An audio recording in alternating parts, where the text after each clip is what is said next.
Jésus, révèle-toi à lui dans des rêves et des visions. Dieu, nous te remercions pour ça. L'évangéliste a fait quelque chose d'incroyable. Il a fait face à un sataniste et il lui a parlé de l'amour de Jésus-Christ. C'est-à-dire, il lui a prêché la bonne nouvelle. Je vous laisse suivre la vidéo et on se retrouve à la fin de la vidéo pour la leçon. L'existence de Jésus. Lequel? Celui de la religion ou celui qui est en prison? Jésus-Christ. Oh, Jésus-Christ. Je ne sais pas, mec. Je suis sataniste, donc je ne sais pas. Qu'est-ce que ça veut dire quand tu dis que tu es sataniste? Ça veut dire quoi? Eh bien, ça veut dire que je vénère Chérubin. C'est l'un des satans. D'accord. Donc il y a Chérubin, il y en a d'autres, il y a Satan, Lucifer, il y a une longue liste.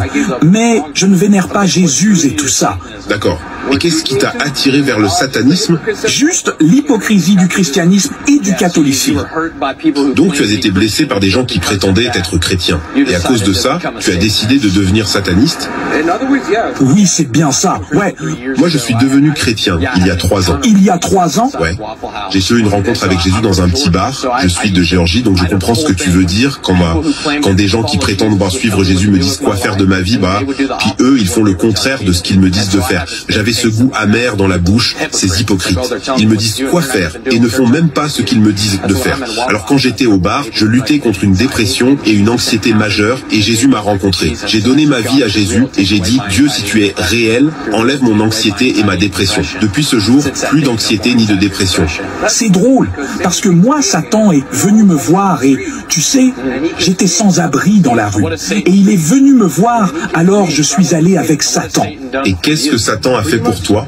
À peu près tout jusqu'à maintenant. Je vais plutôt bien en ce moment. Tu vois, je me fais virer des églises, parce que je suis habillé comme ça. Puis ils disent, genre, Jésus aime tout le monde. Je me dis, waouh, on peut vraiment voir l'hypocrisie du christianisme. La Bible dit que Satan vient pour voler, tuer et détruire, mais Jésus vient pour donner la vie et la vie en abondance. Ce qui m'attire chez Jésus, c'est que je ne suis plus esclave. Tu sais, dans la foi musulmane, ils ont les 5 piliers de l'islam. Et tu essayes de faire le bien pour rendre Allah heureux, et dans l'hindouisme et le bouddhisme, tu travailles pour l'illumination, et tu veux accumuler un bon karma, et tu ne veux pas avoir de mauvais karma, et toutes ces bonnes choses, et tout tourne autour du travail. Et je me souviens qu'en grandissant, j'essayais de me libérer de ma dépression et de mon anxiété, et je n'y arrivais pas par moi tout seul. As-tu entendu parler de l'évangile? C'est quoi l'évangile? L'évangile, c'est la bonne nouvelle. Tu veux que je t'en parle? Je suppose, ouais. On vit dans un monde mauvais et malin, et c'est le péché, et le péché nous sépare de Dieu. C'est ce que dit la Bible. Mais l'évangile est la bonne nouvelle. C'est qu'il y a de l'espoir. À cause du péché et de la méchanceté, nous méritons la mort et la séparation d'avec Dieu. C'est comme ça. Si je fais quelque chose de mal, comme si je poignarde quelqu'un, je vais aller en prison et passer en jugement, et le juge me regardera et dira, écoute, tu as poignardé quelqu'un, tu vas avoir des ennuis pour ça. C'est vrai, parce que j'ai poignardé quelqu'un, je mérite d'être puni pour ça. De la même manière, notre péché nous sépare de Dieu et la mort est notre châtiment. Mais Jésus nous donne de l'espoir dans le sens où Jésus est venu pleinement Dieu et pleinement homme. Il a vécu une vie parfaite sur cette terre et il est mort de la mort que toi et moi méritons. Et 3 jours plus tard, il a vaincu la mort. Il est ressuscité. Et la Bible dit que si nous croyons simplement en Jésus et que nous mettons notre foi en lui, nous serons sauvés. Moi, je l'aurais juste brûlé comme une sorcière. J'aurais juste mis le feu à Jésus au lieu de le crucifier. Pourquoi? Eh bien, parce que c'est un sorcier. Donc tu dis que depuis que tu as commencé à adorer Satan, ta vie va beaucoup mieux? Ouais, ça a été mieux pour moi. Ouais, je le crois peut-être sur le plan physique. Je crois que Satan me donnerait ce que je veux, tu sais, et il y a beaucoup de choses que je veux. Il m'est arrivé de prier Dieu et de lui demander des choses que je voulais, mais ce n'était pas ce dont j'avais besoin. Et je pense qu'en tant que chrétien, quand je demande des choses à Jésus et que je prie, Jésus me protège de certaines choses parce qu'il sait ce qui me ferait du mal et m'éloignerait de lui. Donc je pense que ça a tout à fait du sens qu'en adorant Satan, ta vie semble meilleure. Et elle semble meilleure dans le naturel, non? Dans cette vie. Mais pour moi, j'étais tourmenté par mes problèmes mentaux et de santé mentale, et je n'avais pas d'espoir pour moi-même. Jésus m'a donné cet espoir. Est-ce que ça te dérangerait si je priais pour toi? Si tu veux, pourquoi pas? J'aimerais le faire. J'aimerais prier pour toi. Et tu as dit que tu t'appelais Chad. Chad, est-ce que je peux te prendre la main et prier pour toi? Ça te va? J'ai les mains dégueulasses. Oh, ça m'est égal, tu sais. Je vais tenir ta main. C'est bon? Je peux aussi poser ma main sur ton épaule? Ça te va? D'accord. Seigneur Jésus, merci pour Chad.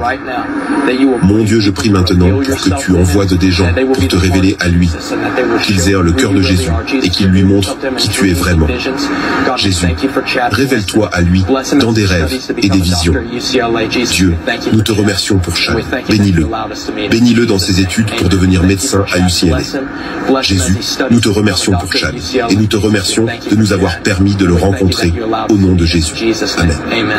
Alors, bienvenue à nouveau, chers bien-aimés dans le Seigneur. C'est ce à quoi nous, en tant que chrétiens, nous sommes appelés. Le Seigneur dit, allez partout le monde et prêchez la bonne nouvelle à toute la création. Mais malheureusement, aujourd'hui, plusieurs évangélistes choisissent des races pour évangéliser, choisissent des villes, des villages, des lieux pour évangéliser. Et tout ceci, à cause de quoi, je ne peux savoir. Mais dans cette conversation avec ce jeune évangéliste et ce sataniste, il y a quelque chose d'important. Je ne sais pas si ça vous a échappé, que je voudrais mettre l'accent sur ça. C'est le caractère des chrétiens.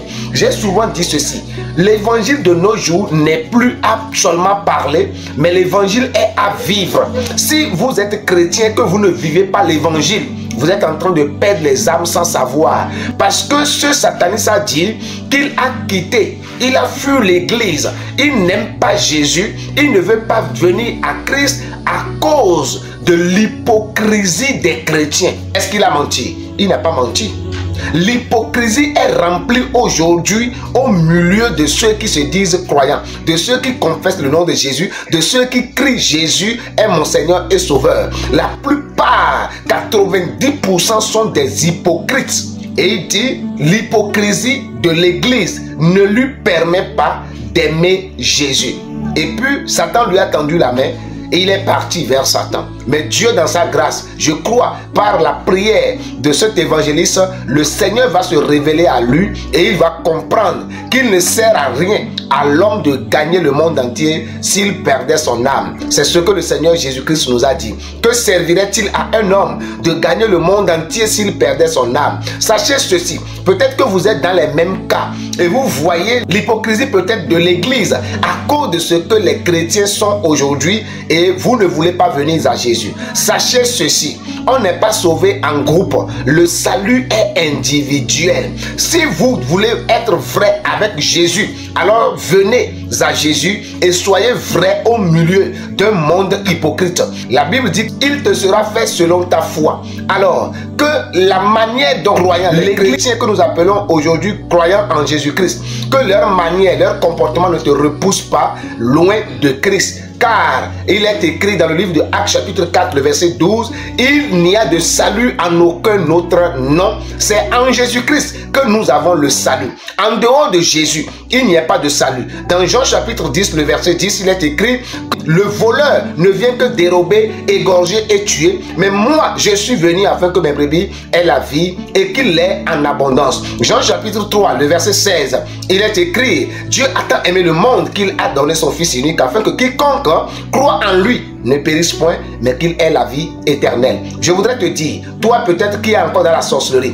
toi encore peut-être qui est dans le satanisme, toi qui a abandonné la route à cause de l'hypocrisie de l'église, à cause de l'hypocrisie de quelques personnes dans l'église, ce n'est pas Jésus qui est hypocrite, Jésus-Christ est vrai. Alors, puisque nous tous, nous sommes en train de chercher le salut de notre âme et que toi tu désires être vrai avec Dieu, ne regarde pas l'hypocrisie des gens pour perdre son âme. Viens à Jésus qui est prêt pour te sauver. Viens à Jésus qui est prêt pour te délivrer. Viens à Jésus qui a versé son sang pour le pardon de tes péchés. Sache ceci, Satan peut te donner tout ce dont tu as besoin et même plus sur cette terre, mais Satan ne te garantit pas le salut de ton âme. Il te donne tout ceci en profit de la perte de ton âme. Il te donne tout ceci en ayant l'assurance qu'il va t'avoir dans le feu avec lui. La destination de Satan, c'est le feu éternel et de tous ceux qui vont croire en lui. Alors, ne regarde pas les biens matériels que Satan peut te donner aujourd'hui et qui ne pourront pas te sauver demain.